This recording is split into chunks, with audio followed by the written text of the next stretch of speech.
Hello, Bellevue, and it is another good day in Bellevue, even though we've had some destructive winds and some problems here. So we're going to look at that today. We're going to hopefully give you some information to help you in your assessment of your trees, and we will give you some visuals as well as some description of it. Hi, I'm Don Preister. I'm on the tree board for the city of Bellevue. Bellevue does have a tree board with arborists who can advise our park staff and work with them, which we are doing on this project. I'm also part of Green Bellevue, as you see on my shirt, and I'm a city council member. With me today, we're very fortunate to have our extension educator, John Fech, who is also a certified arborist, and he's with the Douglas-Sarpy County Extension right here locally. And you can certainly get a hold of John or other extension agents, and he may tell us a little more about that. We're here today so that we can give you some information. We want people in the area of Two Springs to see what we're doing, what we propose to do, and how we're going to do it. We want to clean up and need to clean up this creek area and also all the down trees that are on the trail. It's going to be a very different area after that's done, and we would hope that you have some understanding and that you appreciate the enormity of the job that we're going to go through. So we will walk you down the trail, what's left of that trail, and we will show you some things. And at this point, John, did you want to add anything? I do, Don, and we know that in this area, trees are a tremendous community resource. And it's our goal with the university and with both counties to help the citizens try to make the most and try to keep those assets in the landscape from a structural standpoint, from a safety standpoint, as well as a property value and aesthetic standpoint. Trees are very important things, and that's why there is a tree board. Yes. So when we're going about evaluating and correcting the damage that was done, we've talked about this before, and we keep talking about it. It's really important to hire an arborist with lots of experience.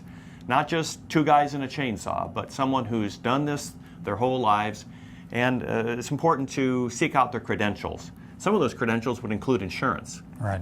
Very important one. Yeah. And so this would be liability insurance, as well as certificates of business licenses and things along those lines. These are really important for Bellevue residents. That way, if they cut off a limb and accidentally it falls on something on the ground, maybe your car or your boat, that it's their insurance that pays for that, not your insurance. You shouldn't have to bear the brunt of that. And that's really important to do and something to really seek out when you come to hire a professional.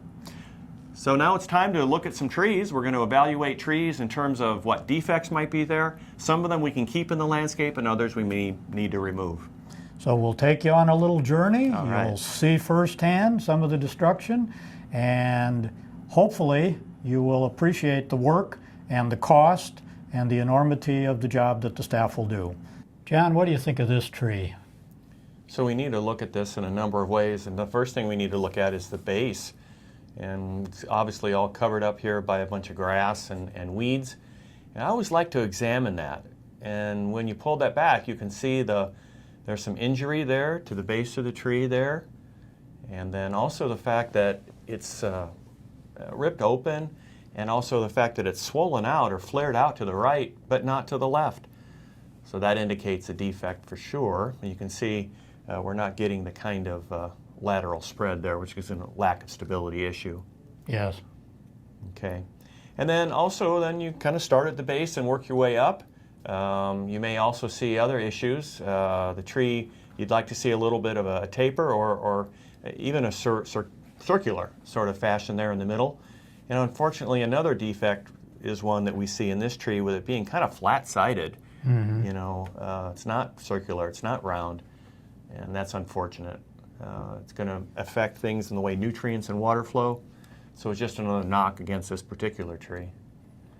So it's standing and it has some value, but it's got a lot of defects. It does, and then now we see another one. We see sort of a codominant leader, or there's a V that you can see there, and that's just another weakness in the tree. You're not going to have those. This one's not a weakness right now, but down the road here in about 4 or 5 years it will be, where those two start pressing on each other. Okay. As each of those branches start expanding in size, eventually that bark is going to start pushing on the other one, and that'll be a weakness as well. Good things for the folks to look out for on their trees. You bet. So it's kind of 3 strikes and you're out on this one. Initially, it may have looked like a tree that, hey, this isn't too bad. It's got leaves. It's pretty straight. Yeah. But maybe not one that we want to continue to keep in the landscape. We want a close look at all aspects from top to bottom. You bet. John, when we look at this tree, it doesn't seem too bad, but we notice it's leaning. It's leaning kind of at almost about a, what would you say, 50-degree angle. It's not quite a 45, and that does cause concern. Now, the lean in and of itself isn't a big issue, but if it changes over the next couple of years, if suddenly we start to see the lean get greater, then we know there's a problem. That could be causing an issue wherever it may fall. And then, of course, on, say, the left side, there could be a big push-up of soil. And if that happens, then those roots have gotten loose, and it's likely to go down a little bit further.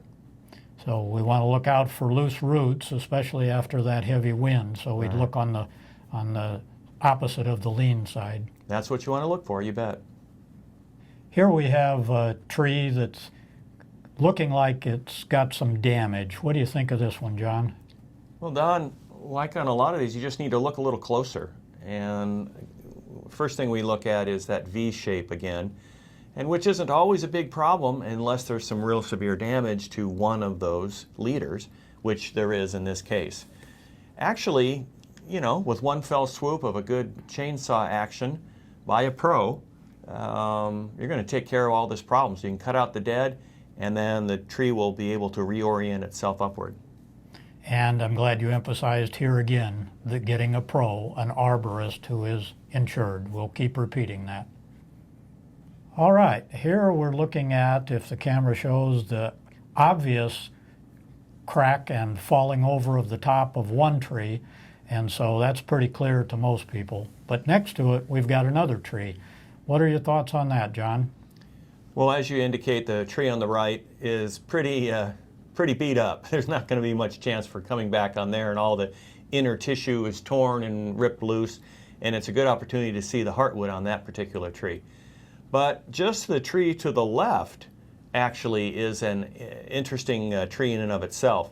There are leaves on the tree, so initially it's like you always have hope springs eternal. It's going to, hey, maybe we got something going here.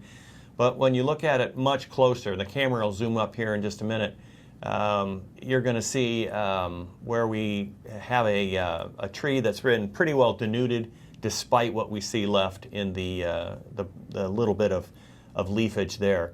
Almost all of the terminals have been ripped off by the storm. And so really all you've got left is just loose attachments. It's not like this one you see here where it's very obvious. You've got just a few little remnants of plant growth left, and those are weakly attached, even though they look good.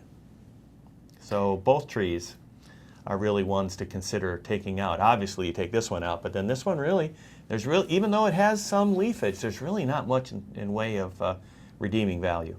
Once again, looking closely from top to bottom. This area is full of damage, but when we look closely under these damaged trees, we go over and we see some young ones coming up, like this one. What do you think of it? Well, I think we just need to be thinking about patience here, in that these are trees planted by Mother Nature. The root systems on these are very strong and very extensive, and these are going to be ones that really have some potential, and probably just a nice 10-year time frame. These are really going to replace the ones that have been lost. It looks real healthy right now, and with the opening of the canopy with so many trees lost to sun, it could do very well. Exactly, and so these should be left and let to take over in the landscape. John, can you give us a pointer on what to look for, or how you would trim a tree, or what you should look for in your professional as they trim branches? Well, especially where you can reach it from the ground. If there's a branch unwanted, we want to go ahead and take that off with a 3-cut method. And whether it's a professional or yourself, you're going to use a good saw that has strong teeth that cuts on the pull. Not the push and pull, but the pull. And you can always get these sharpened at a small engine shop where they have that, but not the push and pull, but just the straight pull. And usually these are going to be lower branches that have been beat up from the storm, ones that you can go ahead and clear up yourself, or on fruit trees, ones that you can reach from the ground. We're going to use a 3-cut method here in order to get that cleared up. So we approach the stem, approach the branch, and the first thing we make is an undercut. And you can see we're going ahead and make that undercut so that anything that comes back with our next cut is not going to be damaged. That's our first cut. What we're worried about here, Don, is ripping and tearing of the bark. And we can limit that amount by making that. It's like a backfire. It's a similar kind of approach. And so anything that does rip, when I cut the weight of that branch off, if there would have been a little slipping, and you see this a lot in April, it would have stopped right at that back cut. And so what I want to do there is get the weight of it off so we don't have to deal with that. And then I'll come back and make the finished cut. And what I'm pointing out here is the collar and the branch bark ridge. So the collar is right there, gives a little bit of a swelling, and then on the upper side between the branch and the trunk, right there in the crotch, is the branch bark ridge. So we want to cut that off, sort of an imaginary line between the two.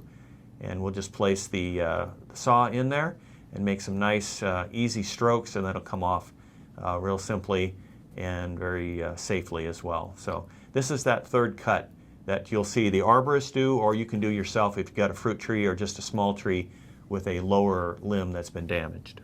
So unlike sometimes we see where people cut it straight exactly with the trunk, we don't want to do that. No, we don't want a flush cut. And you can see here after this comes off that there's just about, a 1/4 inch, maybe 1/2 inch. That wound will close very readily because all the wound closure wood is right there where my finger is. If you cut that off, that's going to take a long time to close that wound, plus the wound is double the size of the one we've got here. For people viewing this, you can see the destruction. We're looking at the trail itself, and you see more vegetation than you see concrete underneath it.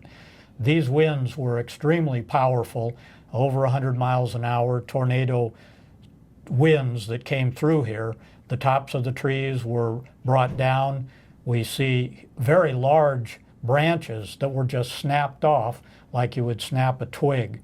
We've got some damage that's all throughout the creek, throughout the trail area here in Two Springs, and we're going to need a lot of staff equipment, and time to get all this cleaned up.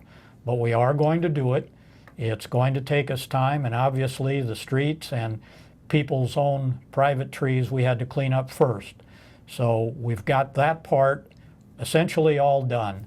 And now we're establishing our plans to move out to haul these huge trees. We're going to have to get some big equipment back in here to get these big trees out. And that's going to mean taking down some of the smaller, better trees just for the space. But we're going to try and limit what we have to destroy and keep as much new growth as we can. We will be working on it as comfortably and quickly as staff can do it. But they also have all of their other work schedule and workload that they're going to have to be doing at the same time. So they may pull off sometimes as they're doing this. But if any of the neighbors have input or concerns when the workers are out there, please feel free to visit with them and ask them questions if you have them. But please respect the distance, be safe, be careful, and know that it is the city staff. We haven't hired somebody to do this. Well, that concludes our tour. We hope you have a clearer understanding of what the tree damage has been, the severity of the storm for those of you that don't live in the immediate area, and some ideas on how to properly prune a tree if you see that you need it, either yourself or a professional arborist. But I want to underscore that in Bellevue, a licensed arborist is required to do any tree work. You can work on the trees in your own yard, and you don't have to do that with an arborist. We would advise you to get an arborist and to make sure it's done right. But if you hire an arborist, you need to get one that's licensed in Bellevue and that is an arborist has not only the liability insurance, but also workman's comp insurance to make sure that if one of their workers is injured, that it's covered.